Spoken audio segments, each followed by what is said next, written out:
Hey, it is Wednesday, November 3rd, 2025.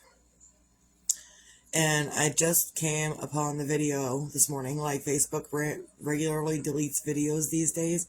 So I just came upon the video that was the day before the accident. And I saw how optimistic and positive I was. And then the next day it was extremely tragic. And I'm trying to use my words differently. And that's what I was saying then, is I'm trying to use my words differently in how I deal with myself and how I deal with others and how I deal with life. I'm trying to use my words differently because words are spells. Words will cast a spell. That's why they call it spelling. When you spell words, that's why they call it spelling, because they are spells. They are wishes. They are prayers. And when you say something negative about yourself, I don't care what you believe in as far as religion. When you say something negative about yourself, that is saying a prayer against yourself. That is saying a spell against yourself. That is telling yourself the negative instead of the positive. And so then that's what you get in return, is negative instead of positive.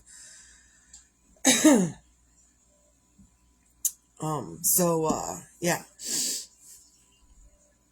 It's just been really hard to overcome the negative words that continue to keep flowing through my mind.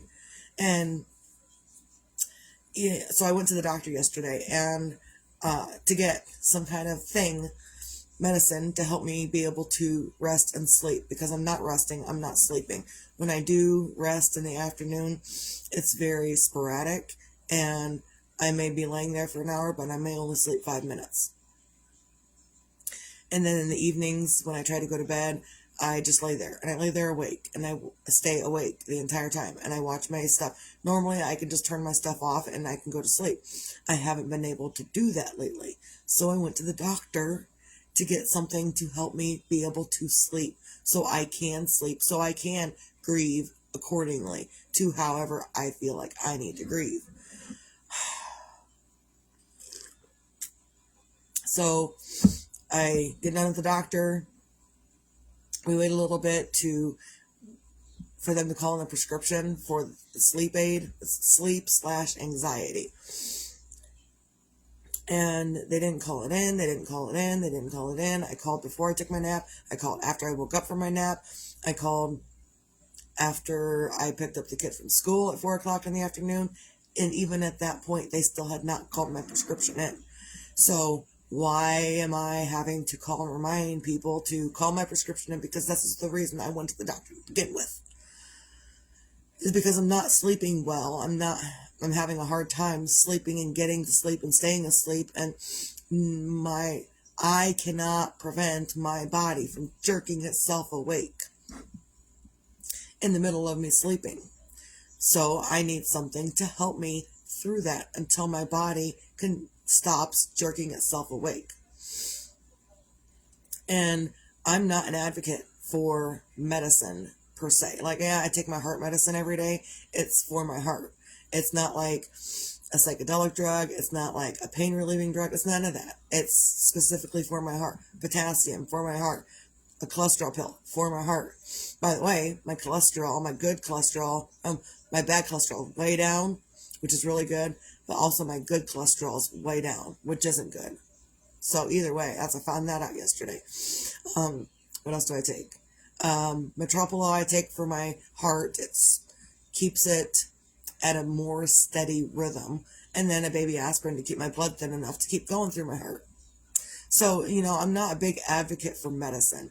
And so even going to the doctor yesterday to look into getting some kind of sleep aid for myself that's not going to interact with my heart medication, that's a big thing for me. It's a big deal. Because even when people have told me I've been bipolar, and they're like, oh, you need medication because you're bipolar. And instead of listening to them, I did. I listened to them. I thought, you know what? Okay, maybe I am bipolar. Maybe I am. So instead of going and getting medication for it, let me look up the natural remedy for bipolar. And you know what it is? It's not medication.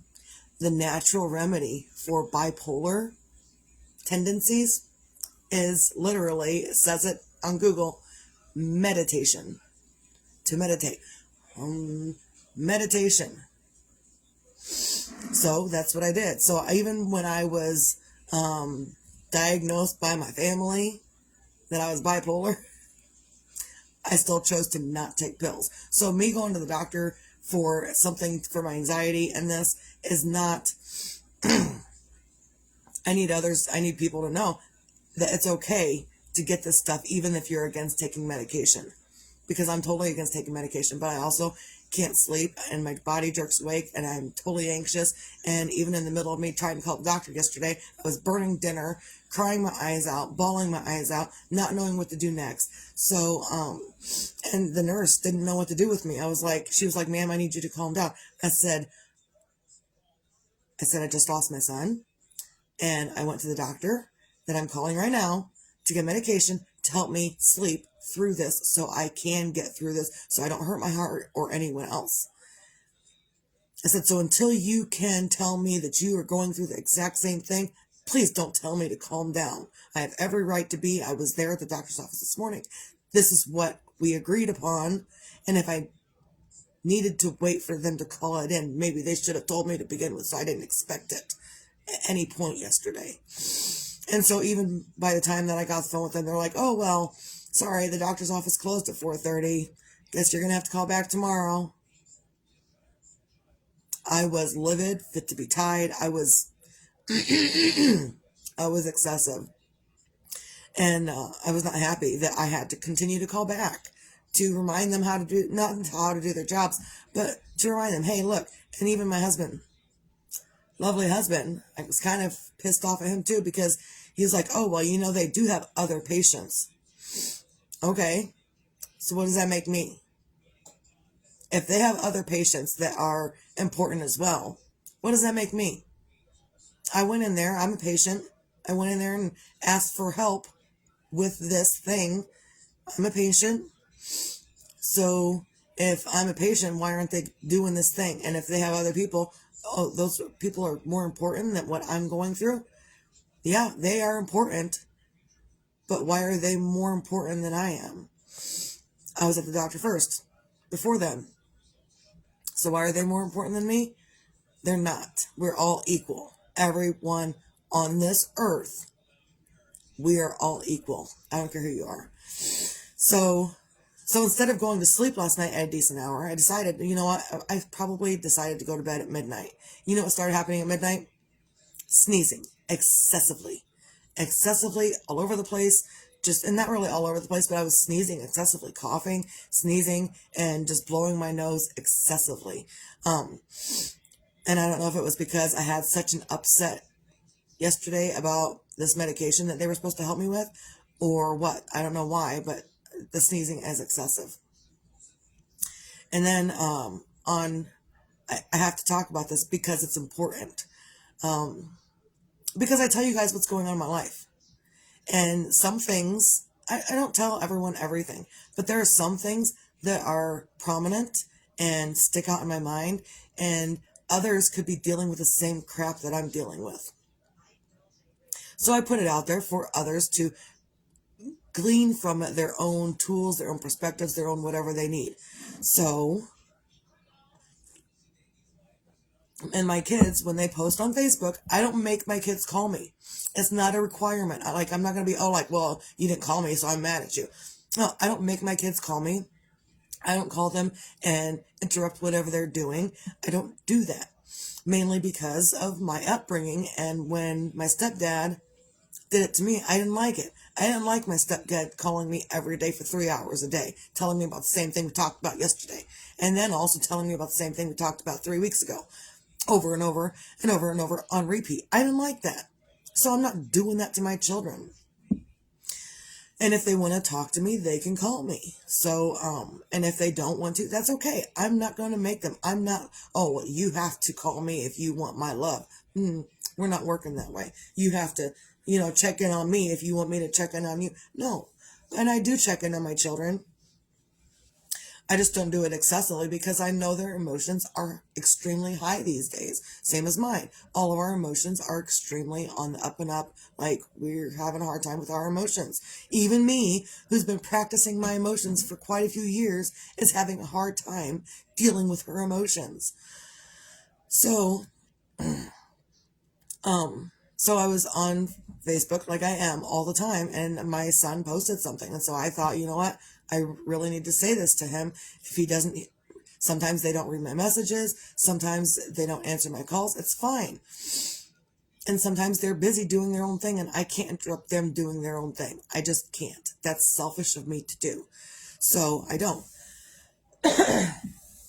So I give my kids some advice. I said, look, people are there to talk to. I'm here to talk to. Our friends are here to talk to. We can do this thing together. And I said to him, if you need extra help, get yourself to the doctor for some kind of help to help you rest. And that may be a suggestion. That may be medication. I don't know what my kid needs. All I said was get into the doctor and get something to help you rest.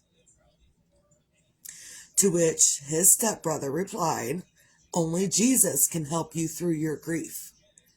And I'm talking about this. And normally I don't talk about religion. I don't talk about my spirituality. I don't talk about that stuff normally. But this fired me up last night. Because I got a kid that's less than half my age telling me that only Jesus is the cure. Only Jesus can cure anxiety and depression and all of that other stuff. All right, but what about while you're on the path to that? What about on the path to this? What can you do to help yourself feel better? Only rely on Jesus? Yeah, rely on Jesus. Follow Jesus. Do what you got to do. But also, maybe Jesus is sending people to you to give you suggestions to help you do what you got to do for you. And I'm not even sorry about saying that. I have a lot of beliefs. I don't believe in religion. I don't believe in the church, per se. And so when others look at me like, oh, you believe in God, but you don't believe in church, what's wrong with you? I don't believe in the church. I believe it is the biggest organized crime religion in the entirety of anything. And I believe it because of what the stuff that, even before I started researching what I'm researching these days, I was believing that before. And I've been saying it for years, that religion is the biggest, oldest form of organized crime. And apparently I am correct in saying that, because in my research recently, I have found that, yeah, Jesus was crucified. He was crucified by the church because he was helping people learn how to heal themselves from within. Hey, good morning, Claudia. Good morning, Tina. Good morning, everyone I'm not paying attention to. But Jesus, yeah, he was crucified.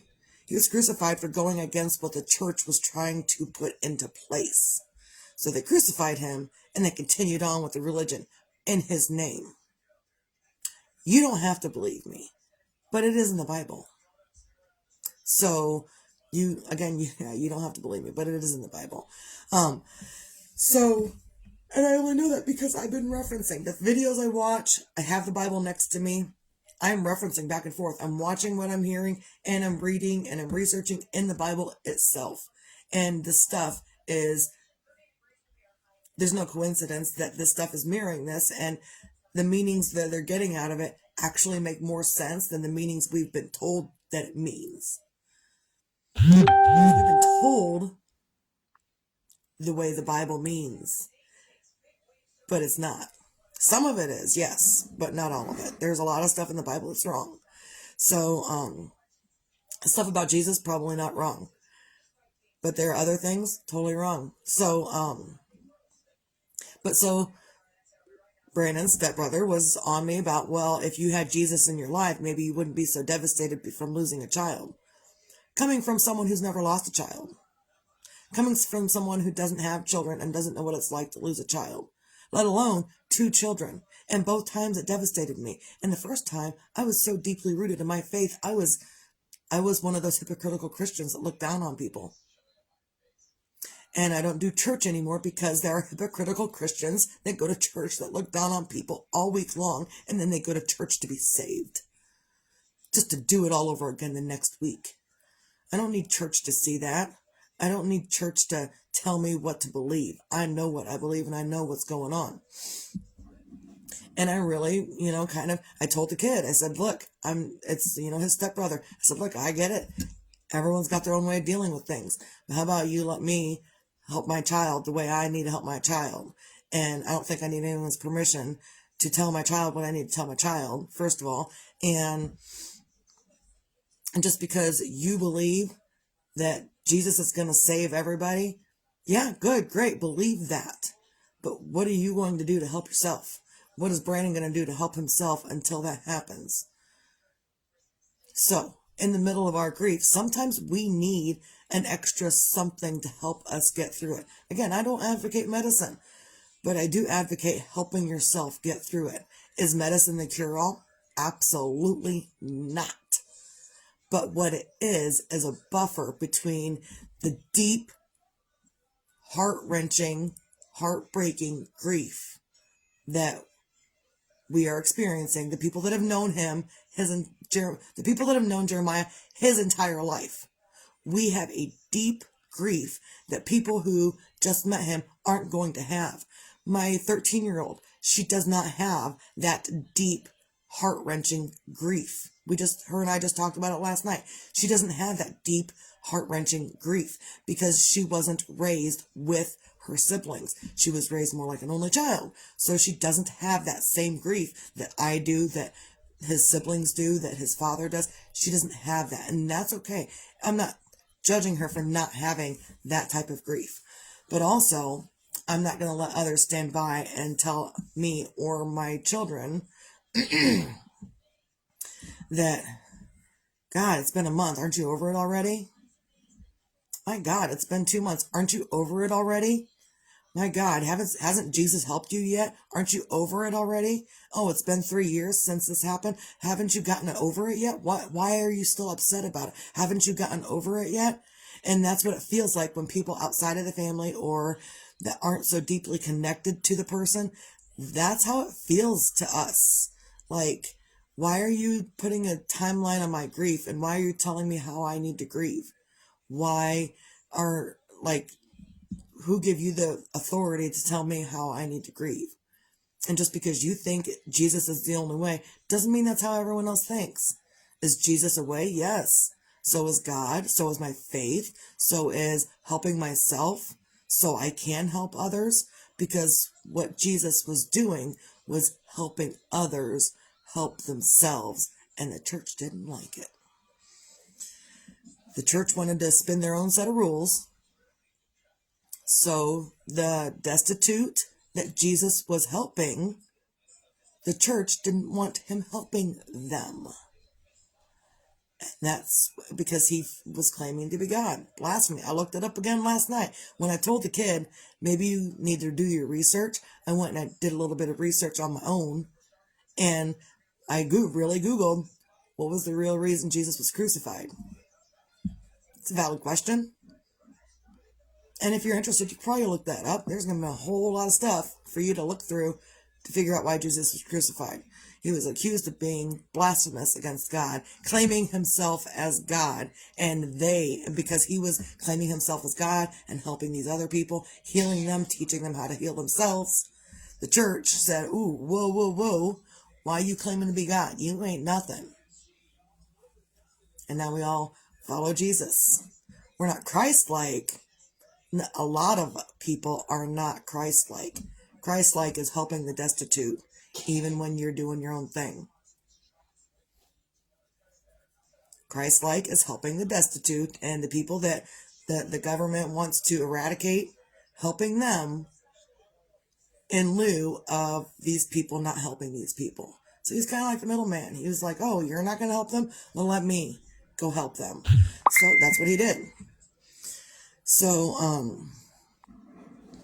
yeah, you can follow Jesus all you want, or you could be like Jesus and help those who can't help themselves and help them to help themselves. That's kind of what these videos are purposely for. is it not only helps me, but it also helps you help yourself. It'll put a different spin on something, a different perspective on something, a different outlook on whatever it is you're going through. Jeez.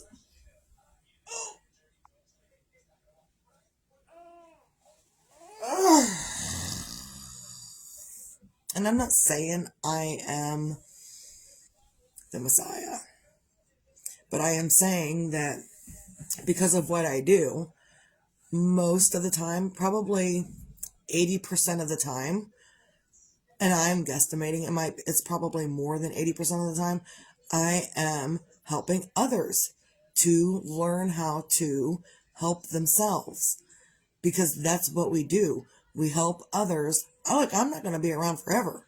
I am aware of this. Do I want to be around forever? Yes. Will I be? Who knows? But as long as I'm here, it's my job to get that information to my people so they can help themselves on the off chance that I'm not here anymore. Well, what am I going to do? I never asked Mom about this. Mom never said anything about this. Mom never said anything about this. No, I don't even let one moment pass. If I feel like it's going to help you, I'm going to say it, because tomorrow isn't promised.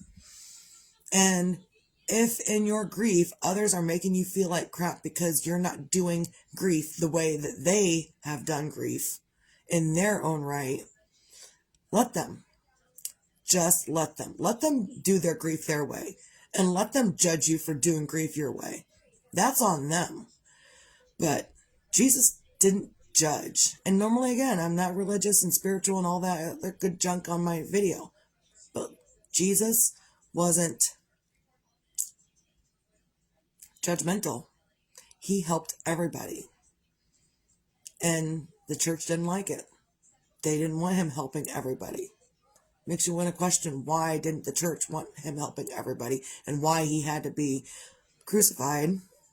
Because he was helping people.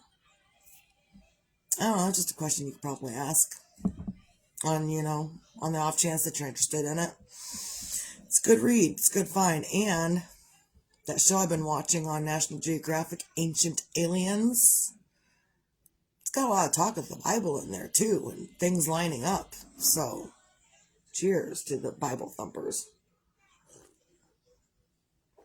I'm not thumping the Bible. I'm saying you believe what you want to believe, and I'll be over here believing what I want to believe. And try not to judge others for believing what they believe. You're going to have a lot of people not believe exactly what you believe. I think that's a political thing that's going on these days, is the one side wants others to believe what they believe, and if this side doesn't believe what the others believe, or if this side can't get these people to believe what they're believing, well, then they're fascists and stuff, racist and horrible people, because you don't believe what I believe. I believe this. And if you don't believe this, then why are you even alive? That's where it's gone. That's the political scene, arena these days. As if this group of people thinks that this group of people needs to believe all of this, but they don't want to. I don't want to believe this.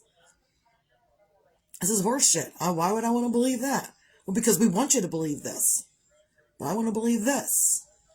So I'm going to believe this. Oh, well, now we're going to call you a fascist. We're going to call you all these names in the book. We're going to call you names excessively because you don't believe what we believe. You don't have to like it, but it's what's happening out there in religion and politics. Didn't they have a separation of church and state where they had to be separated? You can't put religion in politics. You can't put politics in religion. And now they both act in the same. So I'm a little fired up. I'm a little exhausted. So I'm going on and I'm rambling because I'm a little exhausted. I probably had maybe 2 hours of sleep. Maybe because most of the sleep that I did have, my nose was running excessively and I couldn't breathe. So, and it's not anything I can help per se, just, trying to get through things. And the weather's changing, so that's affecting my nose. So, and I'm all over the place. I'm up and I'm down and I'm angry and I'm happy and I'm not even so much happy, but I'm angry a lot these days. I'm sad a lot, and I'm not angry at any one person in particular. I'm just angry at life.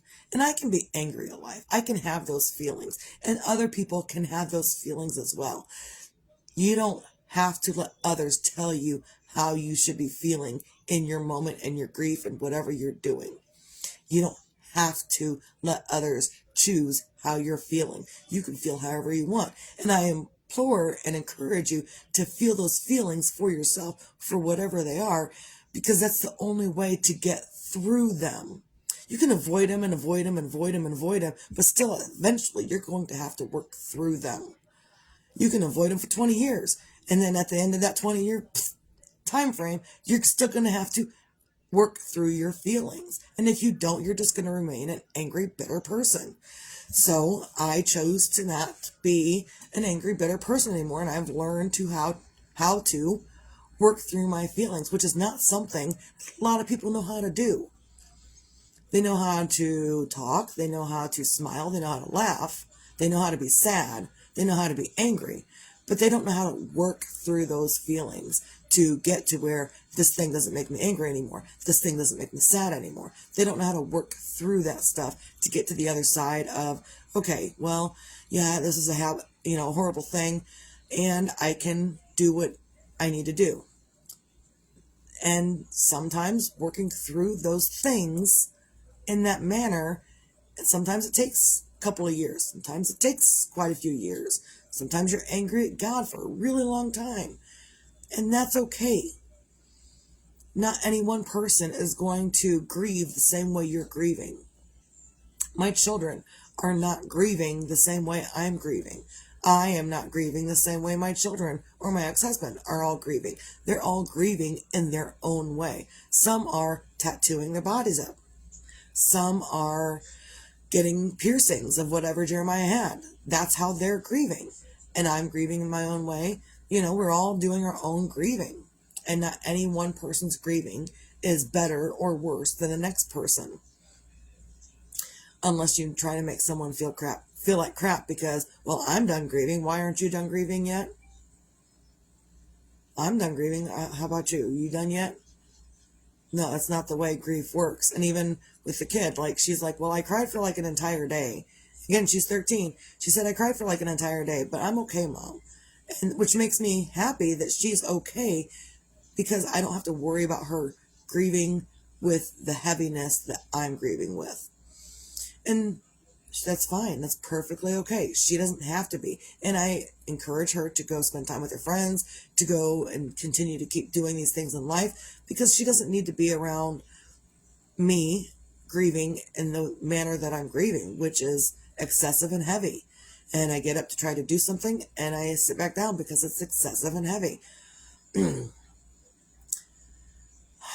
And the reason I'm talking about God and religion and Jesus is because it was said to me, well, if your foundation of your life was built on Jesus, you wouldn't be destroyed with the loss of your child. Okay. Come back to me when you've lost 2 children and then tell me how you feel. Because until you've done it, you have no idea. And even as a man, you're never going to have an idea. Even my ex-husband is grieving hard. I carried this baby for 9 months. I helped raise my baby for years, not his entire life. We had a glitch in the middle. I had a glitch. My ex-husband had a glitch. We had glitches. We were young parents. We were stupid. But just because we were young parents and we're stupid doesn't mean that I deserve this. FYI. Which is kind of basically what they were saying was, oh, well, maybe if you were, a better mom, this wouldn't have happened. That's what it felt like. And you know what? Doesn't matter what kind of mom I was then, and it doesn't matter what kind of parent you are. You could be the best parent out there. You could be the absolute best parent out there. And you still can't control what happens to your children when they're out and about doing their own thing. You cannot. Doesn't matter what kind of parent you are. You still can't make those choices for them, and you still can't protect them every minute of every single day. Which is why I give my kids the advice that I give them. So on the off chance that they have to live without me in any future, then they have those words from me that I've given them already. Yeah, it fired me up quite a bit last night. It fired me up so much that, like, literally my last thing that I said about this whole situation, I was literally shaking. Like, my body was physically, like, the entire body was physically just, like, shaking. I don't know why. I wasn't, like, cold. I wasn't upset. I wasn't really anything, but my body was shaking. And I was trying to be nice. I wasn't trying to be mean. I was like, look, maybe you could be a little bit more easygoing on people and not be so judgmental on people. Because, yeah, Christians judge people. And then they go to church and ask for forgiveness. And they judge people all over again. Then they go back to church and ask for forgiveness. Why you got to repeat it? Just don't do it. Quit judging people for their own choices. Do you like their choices? Probably not. Doesn't matter. It's not your choice. Just the same thing my sister said to my niece. And she said, I love you so much, and I don't have to like your choices. And I can tell you your choices are stupid as fuck. But it doesn't stop me from loving you. It doesn't stop me from giving you advice. And it doesn't stop me from helping you do what you need to do. What stops me from helping you and giving you this advice is you saying, well, I'm going to do this whether you like it or not. I don't have to like it. It's your choice. It's your life. But on the off chance that doesn't work out, come back. I'll give you some more advice and see if you can do it then. And there are things that people have to do on their own. They have to learn on their own. Sometimes that learning process isn't so fun, and sometimes it is. So, I think I've been winded enough. Again, if you have any questions about the things that I watch, I will send you some of the things I watch. You can reference the Bible back and forth with the things that I watch. That is like uncanny, unreal, and if it wouldn't have been explained to me in this way, I wouldn't have understood it in this way. But now that it's explained to me, I can't understand it any other way. And it's coming from like the very first book of the Bible. Yeah. So, do what you can on a Wednesday. Define your things to feel grateful for. I am grateful that I have the words and the knowledge that I do. Because it was assumed that because my world is falling apart, that I don't know anything about God. I don't know anything about Jesus. So don't assume you're to other people that you know more than they do. Just because you think you know more than they do, don't assume. Because they're probably going to school you on what you don't know. Which is what I did last night. And I encouraged this person to look up the real meanings of these things that you're so prominent about, you're so righteous about. If you do this with God and Jesus, you will be saved and your anxiety will just continuously disappear. You've also got to work on yourself. You can do that. You can believe in God, believe in Jesus, follow Jesus, and that will help, yeah. But you've also got to do things, and maybe you could be grateful that someone else is giving the advice that Jesus would give himself if he were here himself, which is take care of yourself and the best way you can. And if you need help taking care of yourself, ask for help to take care of yourself. And if people can't always help others financially take care of themselves, but people can give advice. Like I can give advice to my children. Get into the doctor. See if there's something that they can do to help you get through whatever it is you need help with. I don't know exactly what my kids need. I don't know if they need help with sleep, anxiety, depression, whatnot. I don't know that. I'm not asking them that because that's hard for them to talk about. What I'm doing is saying, whatever you're feeling, get to the doctor, discuss it with them, see if there's something that can help you feel your feelings in an appropriate level that's not going to kill you. Which is what I did. Went into the doctor to get the stuff, to get the medicine, so my heart doesn't hurt so much every single night that I try to go to bed. It's a little better throughout the day. It's not so excessive during the day, but at night it's a heavy thing. And again, until you lose that person you've known your entire life, you really don't know. was kind of the same with one of my best friends. I had known her since I was 3 years old. That hit me probably a little less hard than what this is hitting me. Not much, but a little less. She was like one of my sisters. So we grew up from, she was 5, I was 3. And when she passed away, she was 38, I was 36. Now I'm 45. It's 11 years later. And it's still not any easier to deal with the fact that I'll never see her again. So it is what it is. So find your own things to feel grateful for. And it could be that you're grateful for your knowledge of different things, that you're grateful for your ability to look things up when other people are trying to judge you for how you're dealing with life. Because people will judge you for how you are dealing with life and then tell people, oh, I'm doing it just fine. I'm doing it perfectly. See, I'm done grieving. Done. First one done. It's not a race. Grieving is not a race. So when others are grieving and you're done grieving, be a little bit more sensitive to how they need to grieve for themselves. And you don't have to be. You don't have to quit judging people. You can judge people all you want. But maybe sometimes you can probably keep that stuff to yourself and be grateful that the Lord has given you the ability to shut your mouth. And I say that because a lot of insight and information can come to you via Christ consciousness, also via shutting your mouth and breathing and just sitting there with yourself and not saying anything, not doing anything for 30 minutes. Don't say, don't do, just don't. Don't drink coffee, don't drink water, don't smoke a cigarette, don't do anything for 30 minutes. Find that silence within you because that's where the Christ consciousness lives. And that's when you start getting answers from within. And if the kingdom of heaven is within, and that's what it says in the Bible, I will quote it. I don't remember exactly what verse, but the kingdom of heaven is within you. And people don't understand what that means. So, it means go inside, be quiet, look at yourself, look at what you got going on here before you be out here judging everyone out here for not doing what you can't do yourself. So you can also be grateful for wiping your own butt on a Wednesday. I know I went down the rabbit hole. I went really deep today, but you know what? That bothered me because I'm not going to let someone else tell me, first of all, how I should be grieving or tell my kids how they should or should not be grieving. They need to grieve in their own manner. However that manner is however that manner is. Brandon's been there since Jeremiah was born. Abaya's been there since Jeremiah was born.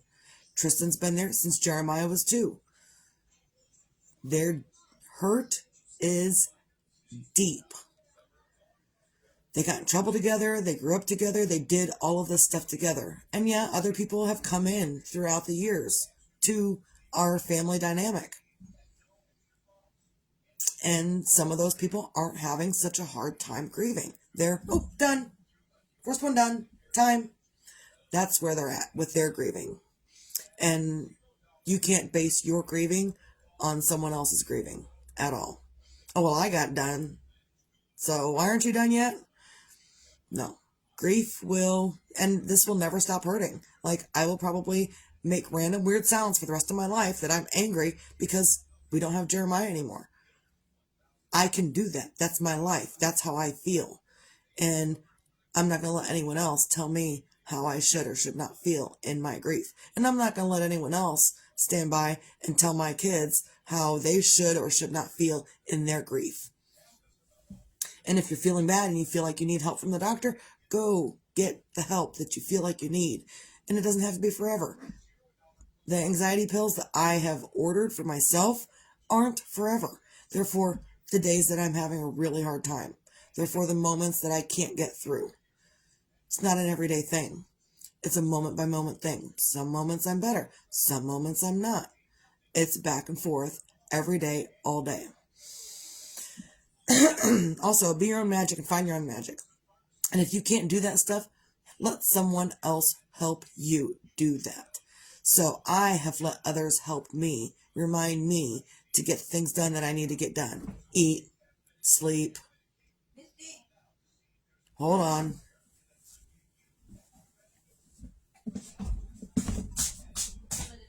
I know.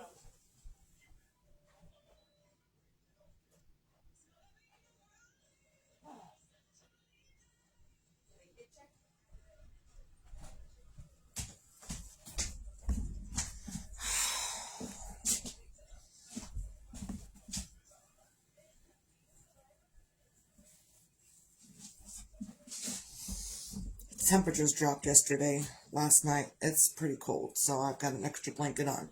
Either way, so if you can't be your own magic or find your own magic in any given moment, also remember to let others help you. Let them use their gifts for whatever they are. Sometimes that's letting them help you do the dishes, letting them help you get things done, letting them help you figure out what you're going to eat next, letting them help you get you to the doctor because you feel like you can't drive every single moment of every single day. So, others have gifts to help you through whatever you're going through. And when you can't help yourself, others can. Maybe not all the same people. Maybe different people have different gifts to help you with, and that's fine. Look around. Look around to all your people that you got available around you to help you get through whatever you're trying to get through. And if that's grief, let them help you. And again, no one's grief is the same. We're all grieving differently. But try not to judge others because their grief isn't over yet. Because there's a lot of us out here that grief is never going to end. Ever. Ever, ever. Ever. I still grieve from my baby 20 years ago.